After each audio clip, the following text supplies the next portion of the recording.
Well, it's my privilege and honor to introduce the extremely renowned people present with us today, although Dr. Quraishi, as you all know, was the previous, that is the 17th Chief Election Commissioner of India. He completed his master's degree from St. Stephen's and earned a distinction for his study of modern Persian, Arabic, and German before joining the IS in 1971. He received a doctorate for his thesis on the role of communication and social marketing in development of women and children. When he joined the Election Commission, he brought with him 35 years of experience across a variety of sectors, and I'll just mention a few of them, which is health, irrigation, youth affairs, and power sector reforms. Dr. Quraishi is known for his special contributions in social sector reforms covering health, education, population, drug abuse, and civil society action. He has done extensive work in the fields of gender, women, child development, HIV/AIDS, youth, and adolescent issues. Thank you, Mr. Parekh, Medha ji, Kabir Bedi, my friends, and ladies and gentlemen. I'm extremely honored to be invited here to discuss my book. And I'm very grateful to Sucheta Dalal, who always takes a back seat. She's a great leader, but prefers the back seat. I think it will be appropriate if she sits here. Mr. Parekh's introduction of me reminded me of a very old incident when I was just 5 years in IS, when a minister of Haryana, Mr. K.L. Poswal, introduced me to somebody and he said, "This is Mr. Quraishi. He's an IS officer, but he's an educated man."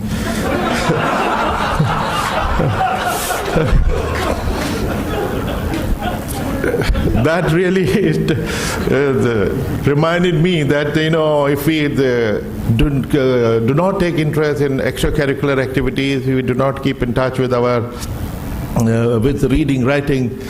After 10 years, I also remember the comment of a colleague of mine, that if you do not keep up with your reading and your awareness of general affairs, after 10 years, the language of an IS officer and of a Tehsildar will be the same. They will still be posting, transfer, chief minister, minister. So that was quite a challenge, and that reminder has compelled me to keep in touch with a little bit of extracurricular activity, which mostly consist of either reading, writing, or a bit of music in which I dabble, and Pinal will bear me out. We play in the same rock band. I was very scared coming to Bombay at the wrong time, when missing voters were all over the news. And when Sucheta suggested that Mr. Parekh will be invited to chair, I was very mortified. I'd never met him. He has a huge fan club, and I'm one of the fans. But I gathered courage. I sent him an SMS, "Mr. Parekh, can we talk? Can I call you?" He was so sweet. He himself called me immediately. And then when I started explaining the missing voter syndrome, he really disarmed me. He said, "Mr. Quraishi, it was my mistake that I did not check. And as the Chief Minister said, it was advertised all over. We should have checked. It is also our responsibility." That is, dignity, which is a characteristic of Mr. Parekh. Thank you, sir. We are very proud of you. I'm also reminded, and you may recall, 3 years ago when Kejriwal had just come up, and I was in chair. On the day of poll, he was leaving the station, and he was caught by the TV channels at the airport at 6 o'clock. And they say, "Look, you talk of democracy and election. Where are you running away? You should be voting." And they shamed him so much, he actually came back. When he reached his polling station, he found his name missing. Now, that was a great challenge. We were embarrassed, and at the same time, we knew from experience that 9 times out of 10, we'll find that it was not our fault, there was something else. And I called up Arvind and invited him over, and I said, "Arvind, one alternative for you to criticize the inefficiency of the election commission. Although we haven't yet gone into the detail, and if we find your name was actually there, then you will be in trouble. I think, why don't you convert it to advantage as a voter education program? You should say that I made a mistake, you should not. I should have checked, you should also check.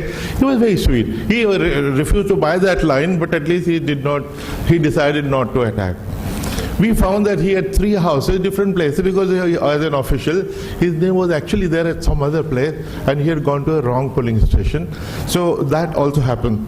But I would request all of you, ladies and gentlemen, who, including Mr. Parekh, who went to the polling station and were turned back without voting, to forget it for some time till I finish talking good things about my book, An Undocumented Wonder. I've been getting a lot of hate mail on the social media. What wonder this is, missing voters are the wonder. But I can explain to you what happens behind the missing name. In any case, ladies and gentlemen, we are going through what is certainly the biggest election in world history. And India's election is of a size which is just unthinkable. We have, with 81 crore voters, we have more voters than all 50 countries of Europe put together, or 54 countries of Africa put together, or 43 of North and South America put together. In fact, it is 90 countries rolled into one. And the complexity of 90 countries rolled into one, any problem anywhere in the world, whether it's a militancy, terrorism, you name it, we have all those problems in India, and we have to deal with them. And in 64 years, we have, Election Commission has acquitted itself very honorably. We have never missed a deadline. The changeover of power has always been smooth.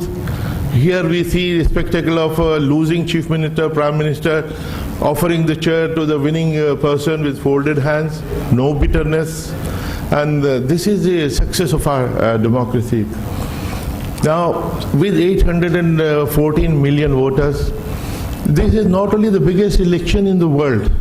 This, I dare say, this is the biggest human event management of the world. There is no human event which requires this kind of organization, which has to work with clockwork precision. 120 to 1.22 billion people have to be physically reached. They have to, out of them, the eligible have to be enrolled physically. Their pictures taken, their photo identity cards given back to them. Making arrangements at nearly 1 million polling stations, 930,000 to be precise, for them to vote. Even for the disabled, to create ramps in those buildings, because normally they are dilapidated government school building. And also a third thing which not many people realize, the entire, for the conduct of elections, we are a very small organization of just 300 people in Delhi, and all told in every state, 8 to 10, another 300, 600 people is our permanent staff. But 11 million people are conducting the elections for us, and they are expected to deliver a zero-error election. For us, 60% market share or 70% success is not the option. Not even 90%, not even 99.9%. It has to be 100% to the last booth. Now, in terms of complexity, we have a polling station which is on an island which is closer to Indonesia than to Indian mainland.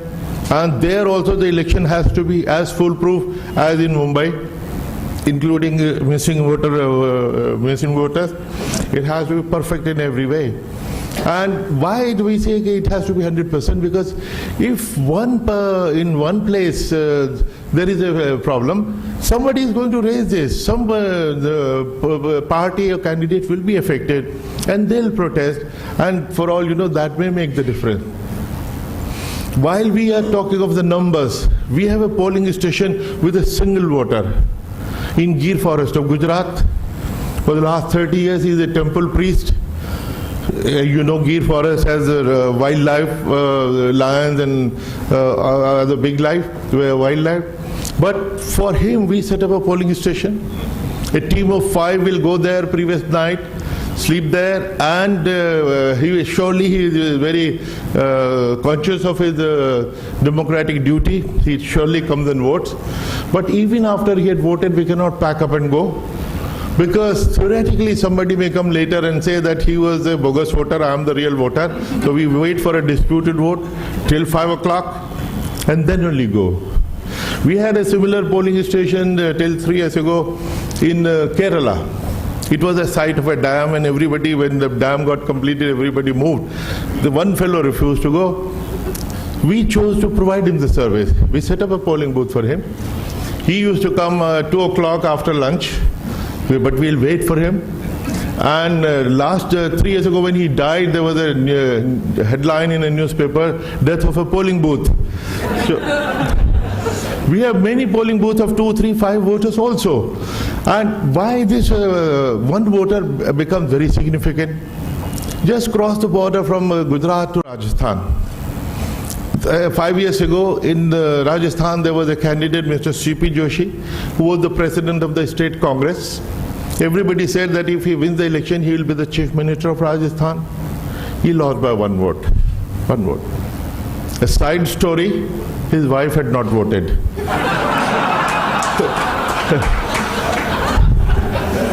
Now, I asked him what exactly happened. He said, yes, actually his wife and daughter had instead gone to the temple. So there are 3 lessons here. 1, every vote counts. Secondly, you should not take even your family for granted. And thirdly, on the day of poll, the most important temple is the polling station, and Medha ji will confirm what I'm saying. That is the beauty of our democracy. And Mr. C.P. Joshi is now a minister. I have mentioned in the past also, one vote victory has happened many times. But there are 2 incidents which I could detect, maybe more. In 2 cases there was a tie. If there is a tie, how will we decide? Draw of lots. And that is how, if it can be as close as that, every vote counts. Therefore, and we take care that it happens. Then as I said that India has a complexity of all those 90 countries which I have mentioned. India is probably the most diverse country in the world. We have all the religions, 22 official languages, 200 other languages, established, developed languages, 6,000 dialects, and we have to ensure that everybody gets to vote and has an equal opportunity. We have minorities, we have scheduled castes, scheduled tribes, and we try to make election very, very inclusive. We enroll homeless people, we enroll nomads, and 5 years ago, we took a very momentous decision of solving the problem with the transgenders. Transgenders were not getting enrolled because their sex was not, they were neither male nor female. And the law recognized only 2 genders, male and female. What do we do with them? Believe me, it took us 30 seconds to come to a conclusion that we'll create a 3rd gender, other. What does it take? Other gender, and 2-3 million transgenders got empowered. Now 2 weeks ago, Supreme Court has upheld the same thing, and they say that they are a sexual minority and they deserve equal right. So our desire for inclusion of everyone is what makes Indian election a very special thing. Then 2, 3, 4 initiatives which I got an opportunity to work on, and I am very happy to say that they have been game changers. One was voter education. Many people, when I proposed the idea of voter education, many people were critical. They say educating voters is not our job. Your job is to conduct elections. I said, well, no, not exactly. Because if people do not come and participate, if the turnout is low, the question of the legitimacy of the representative is raised. Somebody has come was only with 15% votes, so 85% have not voted for him, therefore he is not a real representative. Some people say that first past the post system should be abolished. Some even say there should be compulsory voting. All these are options that are not acceptable. We thought voter education is the answer. They should come out in large number. And we found in the urban areas particularly the voter apathy was most pronounced. Mumbai was one, and even a small, why we blame Mumbai alone? Allahabad, Varanasi, Kanpur, all those places, 25-30%. So we thought we will deal with this, and our sweep programs, systematic voters education, has worked wonders, and everywhere, 70, 80, even in one case, Tripura, 93%. Now that is without compulsion.